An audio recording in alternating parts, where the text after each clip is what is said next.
is what flows in this fam's DNA. Dope is what flows in this fam's DNA.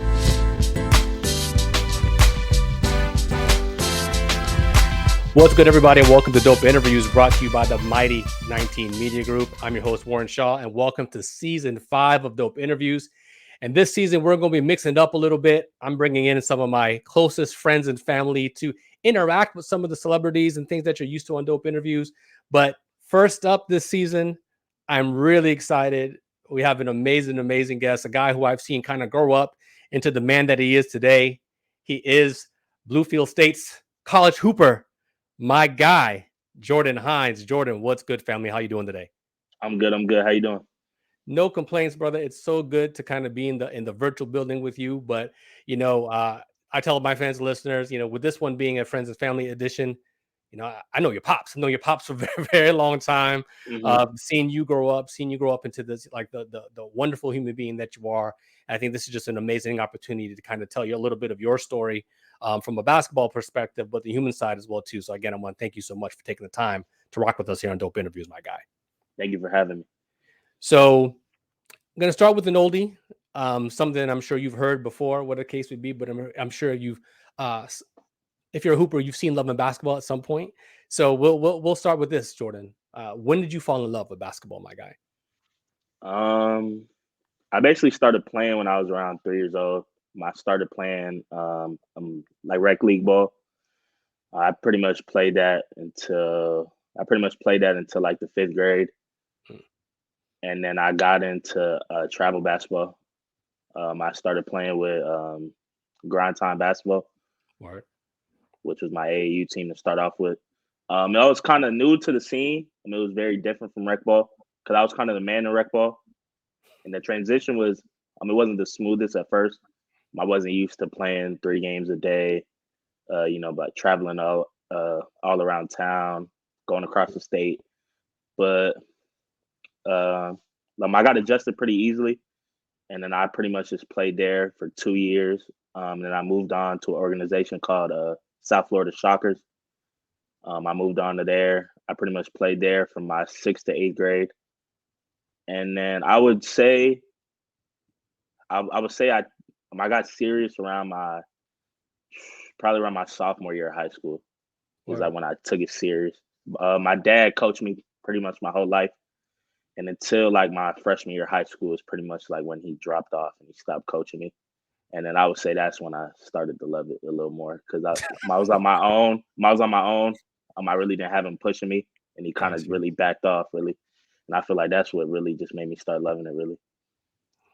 I think that's a really interesting, story right there, because what's up happening is a lot of times, as a parent, obviously, I know your pops and we're good friends or whatever the case to be, but even just growing up, like you always want better for your own kids. Right. And sometimes you can over project to some degree where maybe your own kids now are like, all right, I don't like this. I don't love this as much. So it's interesting that you say in some ways, and no disrespect to your pops in any capacity, but kind of once he was able to take a little bit of hands off, that's when your love started to grow a little bit. So you weren't forcing it, but you didn't start to love it until you said sophomore year of high school.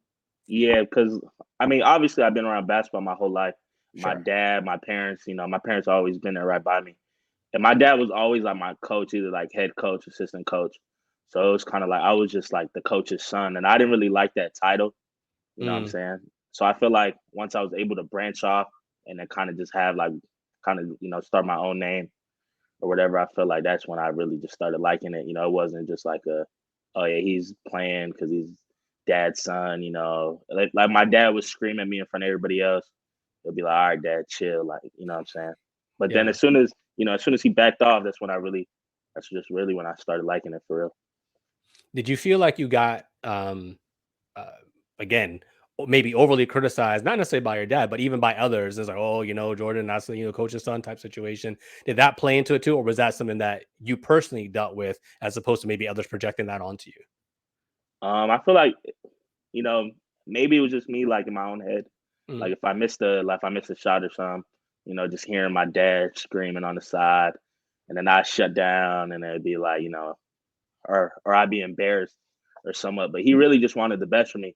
But me seeing that now, I could look back and I could be like, dang, like my dad was really pushing me. but I really just didn't want to be pushed. Like at that point, I would just say I was okay with just being average. My dad told me like do push-ups at night, to get stronger. I just would neglect them and just be like, all right, dad, like that I just wouldn't do it. But now I wish, like that I actually, like would have just not been hard-headed and listened to him and just actually did the stuff. So Yeah, well, hindsight's 2020.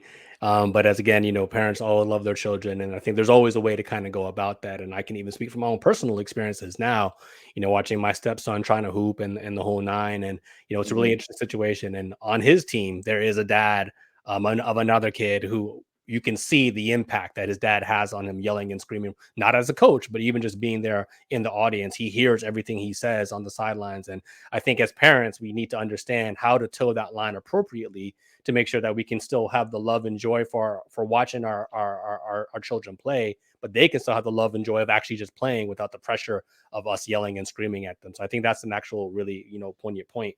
And again, knowing the relationship that you have with your family, I know it's strong. And again, that was just like a little bit of a speed bump. At any point, did you feel like you wanted to quit hoops? Not because of, the familial side, but just maybe not being in love with the game. Was there any point you're like, you know what, I don't really want to do this? no, not really.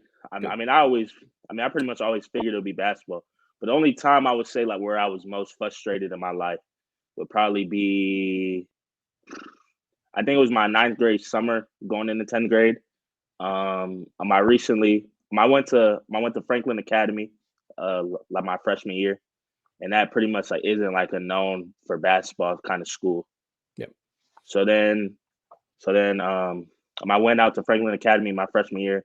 I played varsity, but I started on varsity, but we really only probably won like 2 games that year. Yeah, we pretty much only probably won 2 games. We were against like when we played like good schools, like the real good schools, but we'd lose by 30, 40. But I was just out there pretty much. Oof. So then I transferred. I was gonna go to Terabella, and then I was pretty much just doing the summer workouts there, and then because I was going in the mindset that I was just gonna go to varsity because I felt like that I was better than some of the people there. But I guess the coach really didn't feel like that. So like we would do summer workouts together. It would be the JV team and then the varsity team. Pretty much the coach's his philosophy was basically like I don't care how good you are. Like if you're a freshman or sophomore, like you're gonna play JV regardless. Wow. So we would go in there, like we would do everything with varsity, but we would beat out some varsity guys. We'd be way better than them, beat them out in drills, do everything basically like to earn a spot on varsity. And then he was just basically just like, no, it doesn't matter. Like you're just gonna stay on JV. So then after hearing that, it was kind of, I just kind of looked at it like, wow, like that's kind of crazy. So then like we went through the whole summer, like we did some team camps, stuff like that. Like we had a pretty good JV team though. And then basically, I forgot what exactly he said, but he told me something that it really didn't stick with me well. So then I told my travel coach, I was like, yeah, I don't really see I just don't see it like really working out here. So then he contacted some coaches he knew around the area. Then he got in touch with Coach Lookie at Cypress Bay, and then that's how I ended up there. But that would be the only time I was like super frustrated because I felt like no matter how hard I worked or whatever, it was just like you basically stuck in a situation regardless. I mean, Jordan, I think that's really insightful, and understanding what could have happened. But luckily, you were able to vocalize that. And a lot of times, I think this is a cautionary tale for some youth athletes of any variety, or just people going through something. Make sure you talk about it, right? Because if you keep that in, then maybe you just quit and you don't really tell anybody why or what was said to you or whatever the case may be. But having the hindsight to kind of understand that, what, something didn't resonate with you in the way that you thought it should, and then you spoke to somebody and you were able actually to get some assistance, and now again we're able to continue your basketball journey. So I mean, kudos to you for that 1000%. Want to transition maybe slightly just a little bit too, and we'll get into where you are now in terms of college and things of that nature as well too. But as you were growing up, who were some of your hoop influences? I know your dad and folks like that kind of he told me, I don't know if it's actually true, but he told me he named you after Michael Jordan, and hence Nah, why that's Jordan true. That's true. is your first name. But who was Yeah. who were your personal hoop influencers coming up? Well, my favorite player all time, my GOAT, is LeBron. Word. So I'm a big LeBron guy. Like I got LeBron's my GOAT. LeBron would be my Jordan. So I pretty much I don't really look up to nobody like that, but the person I watch, like my favorite player ever, is LeBron. That's what's up. So if you could play with anybody in the NBA, would that be the guy, like, as like a weekend tournament, and you can get anybody to be your teammate? You'd pick LeBron James to be that dude. For sure. That's No what's up. doubt. What's your most memorable game to date, high school or college? Or travel? It would probably be high school. It was in our district finals. Wait, not district finals. I think it was semifinals. I had 39 points in 3 quarters. Oof. Yeah. Just feeling it. Yeah, it was we played the game before. We played Piper, and it was a little trash talk from the team that we were going to play the next round, because the team we played next, they had a bye, so they went to the game like to scout or whatever, and they were just talking, a lot of trash behind the bench. I really didn't like that a little bit, so it gave me a little motivation going into the next game, and then that happened. Well, that takes after your namesake Jordan and LeBron as well too. Sometimes don't poke the proverbial bear, right? And you gave them 39 and 3 quarters, so that's what's up. So as you transition from high school, and obviously you're a senior, you're thinking about your options. When did it become real to you that you could play at the collegiate level, and what made you choose Bluefield State as your school of choice? I would say I first realized I could play college basketball, which would be pretty much like my junior year. I would say, well, this is when COVID happened, and right before right before we got shut down, I went to a college showcase. I'm at my school. Like it was basically like I think it's like an unsigned senior showcase, but I was like one of the only juniors in there to play, and then my coach was basically talking to some college coaches. They really liked my game, but they couldn't really talk to us though, because this when COVID just happened, so things were getting shut down. This was pretty much like the last event that happened. Like pretty much like the same day that this happened, like Broward schools, like they shut down schools for a couple weeks, stuff like that. So this was like pretty much like the last like Broward event that there was. And then some coaches really said that they liked my game. A couple coaches reached out to me, stuff like that. But nothing really went farther than that because of obviously COVID. And then pretty much quarantine, I just spent, all those days locked in the house, just working out. It was really a struggle. I used to drive around like just to find parks and stuff. But then when they started taking the hoops, it became, really difficult. So we pretty much just, me and my friends, me and my trainer, we pretty much just found a neighborhood, a gated neighborhood. And that pretty much just had a court in there. So I pretty much just go there, like pretty much like every single day. We just work out there every single day. And then leading up into my senior year, I would say, but that was like my breakout year pretty much. Like my junior year, I think I averaged like 10 points, like it wasn't nothing crazy. Mm-hmm. And then my senior year, I averaged 20 and 10. So that's pretty much like where I took my jump. My senior year, I would get a couple calls because this is still COVID kind of, so we still had to wear masks. Yep. Like school was optional. It was pretty much just all online still, but it was optional if you wanted to go into school. So pretty much just like how I am now. I'd be sitting here like in a Zoom class, and then my phone would just start ringing, and it would just be college coaches after college coaches, just texting me or calling me. Pretty much like if I had a big game, but they would just show interest and stuff like that. And then pretty much after the season, I just want to thank my my head coach, my high school head coach, Coach Lookie. Pretty much just pushed me hard, like making graphics, videos of me, stuff like that. And then I guess he just used to send it out to coaches pretty much every single day. And I Wow. just used to get random calls and random calls. Because at first, like when my phone rings and it's just random numbers, I really don't answer. But then, but then my head coach would text me. He'd be like, "Yo, you got to answer your phone. This coach is trying to get in contact with you." And then at first, I didn't really do that. And then I just had to start just answering, but every single call, and then it'd be a coach from all types of states, all different area codes that I didn't really recognize. And Wow. that's pretty much just how it picked up. And then I finished my, and then I finished my senior season. I took a couple visits. I took one visit to Rockhurst University. I took one to Albany State, and I took one to Bluefield State. And those are pretty much my top three at the time. Because I would say my recruitment kind of got messed up a little bit because Mhm. of the COVID. Uh, Basically, like they gave the seniors that were in college, like they gave them an extra year of True. eligibility. Yeah. So scholarships So and they stuff like that. Yeah. Yeah, so they gave them the fifth year. So I would be in touch with a lot of coaches, but then they would be like, "Oh yeah, like we're gonna bring this guy back, but he's been here 4 years. We're gonna bring this guy back." So it was kind of like it's really hard at that point. I would say it was hard for high school kids to come out.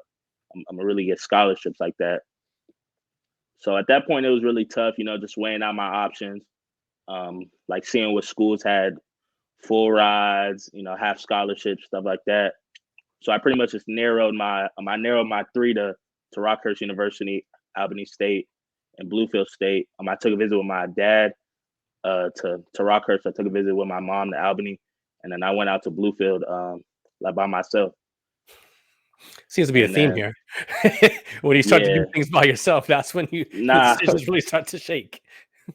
yeah, and then ultimately, like I text him, like I went on a visit to Rockhurst.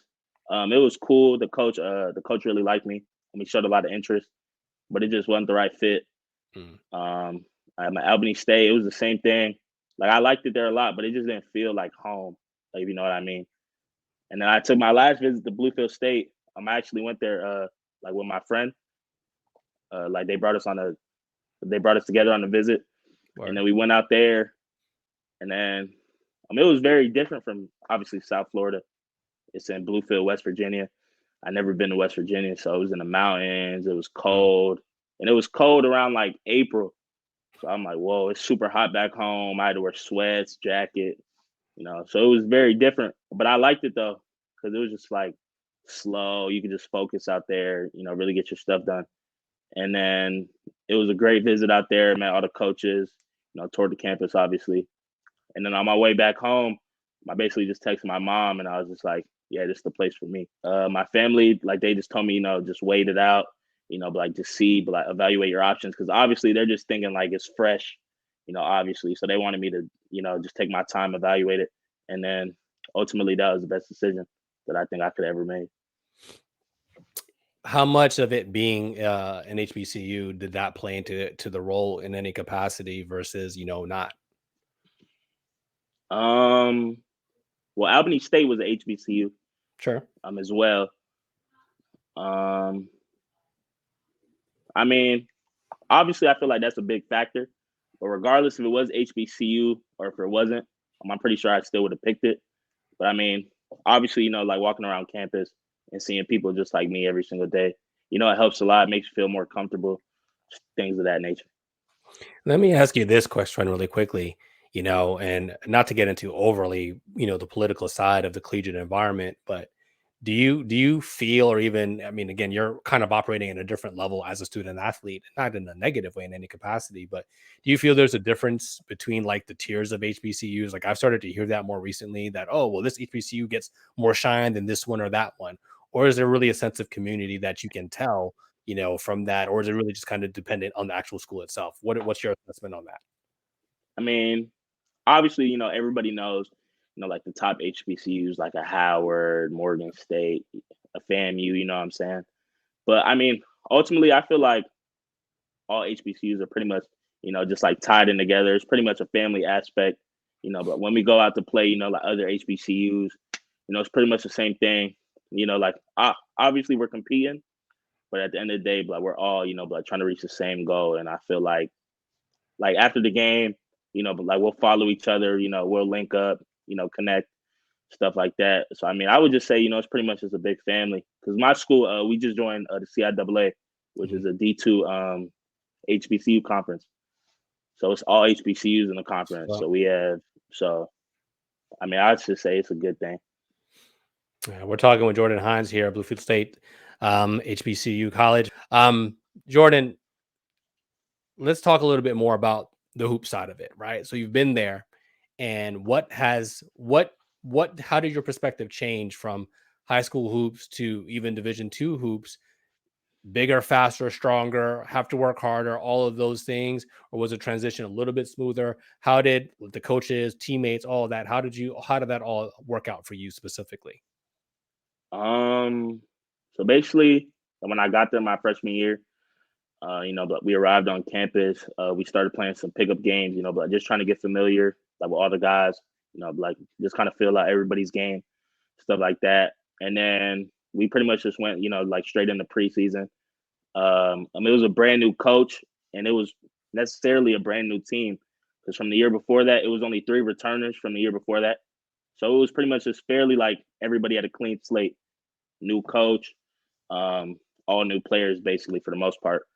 So we all pretty much just all had to work for, like our spots or whatever. Like it wasn't any favoritism, it wasn't anything. It was just a clean slate. So I really like that. I feel like it wasn't it wasn't any biases, anything like that. So pretty much just came in, we went straight into preseason, but everybody's working hard, we're doing workouts. And then we started having our preseason meetings, like just telling people roles and stuff like that. And then my coaches, like I talked to them here and there, and I was pretty much just telling them like, I don't know if I'm ready. Pretty much, like I was thinking about redshirting to start it off because I didn't know if I was gonna play a lot, stuff like that. But then they were telling me like I'm crazy, like I'm like I'm like a starter, basically. And then I was like, okay, wow, it gave me a lot of confidence, stuff like that, because I really didn't feel like I was ready. I didn't feel like I was playing, my best, stuff like that. But they saw something in me, that I really didn't see in myself, which I appreciate that. And then we played our first game, which is the exhibition. We played our in-town rival, which is Bluefield University. So we went across the bridge. We went over there. It's my first game, my first college game. Nerves, stuff, whole day. Everybody talking about the game, big rivalry. And then I went over there, and I pretty much, and then at first I was nervous. Game was a little fast, and then but once I got my first bucket, and then it was kind of pretty much all right. Bet like this is basketball at the end of the day. Yep. Like I just needed to see one shot go in, and then I ended that game with 28 points. That was my first college game ever. So it was just, yeah. So it was just good ever since then. I obviously could have played better. Like realistically, like me looking back, like I should have had 40. I was nervous. I missed a lot of open layups. Like I missed some free throws, some shots I usually make, just nerves and stuff like that. But it was a good debut, like nonetheless. Yeah, I mean, a nervous 28. I think a lot of people go ahead and take that, my guy. And trust me, I know. I remember, speaking to your family about that one. Really excited that first game, and then been playing well really ever since then. And obviously in high school, just the way high school games is, you were probably more of a 5, more of a big, there. And now you're playing, you'd say more of a wing kind of guard type position, so to speak. Or how would you define your role from high school to college now? Well, we pretty much like we press the whole game. So I would just say like it don't really like we play 1 through 5 is it's interchangeable. So it pretty much like like the only thing that I would say would be like 1 through 5 would probably just be like the defense aspect. Obviously, we're not gonna have our point guard their big, but like our offense is pretty much freelance. So it's not really like a post, stuff like that. So I wouldn't say it's a 1 through 5, but I would just say I'm like a guard wing, like a 2 or 3, pretty much for the most part. But if they need me to go on the block, I can go on the block, grab rebounds, stuff like that. So it don't really matter. You've averaged a little over 16 in the 2 seasons that you've been there, Jordan. And what is kind of your personal basketball homework that you're looking to try to get better at this summer as you go into year 3? After the season ended this year in March, I pretty much, just talked to all my family, friends, coaches, pretty much everybody that, like that has watched me play for the most part.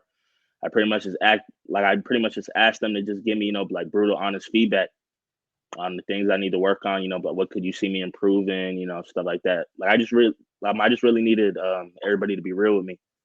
Pretty much everybody just told me what I needed to work on, and that's pretty much is what I'm working on this summer, but for the most part. Mhm.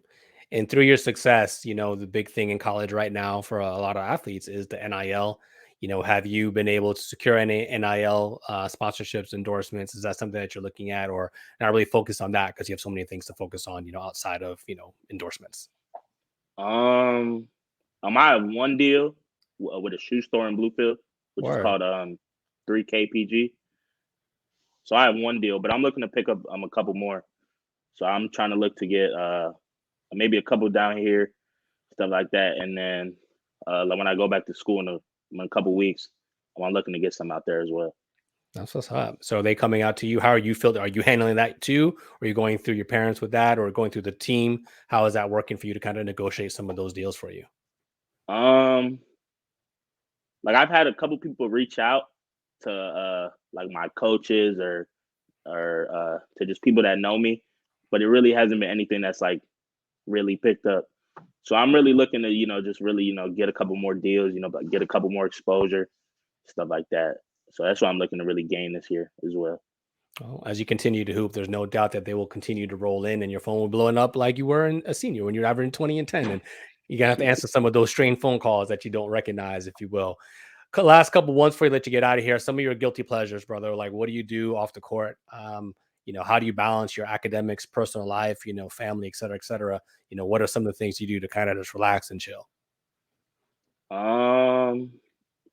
Really, I would just say I really just I just watch YouTube or TV, or I just spend all my time with my family, friends. If we go hang out, go do some. But that's pretty much all I do in my free time is just spend time with my loved ones, stuff like that.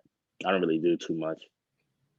You continue to stay grounded, and I really do appreciate, the fact that you are as humble as you are. So my final question is, ultimately, where you want to take this hoops journey of yours? Where do you see yourself ultimately landing up, realistically?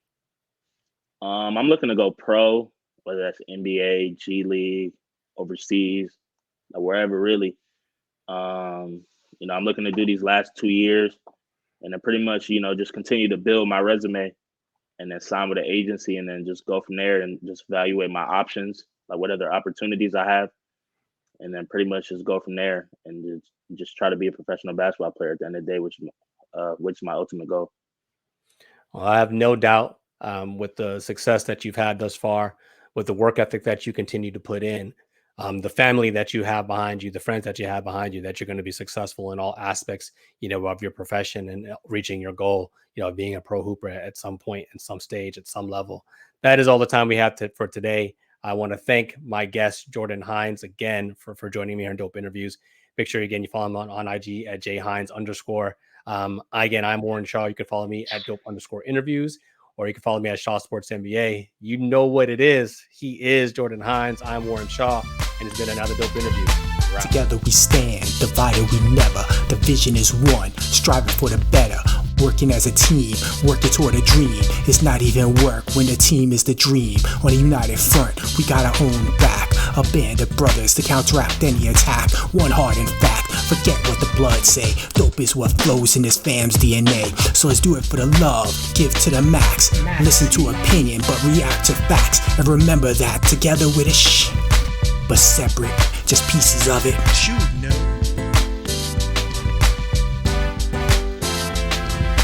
Dope is what flows in this fam's DNA. Dope is what flows in this fam's DNA.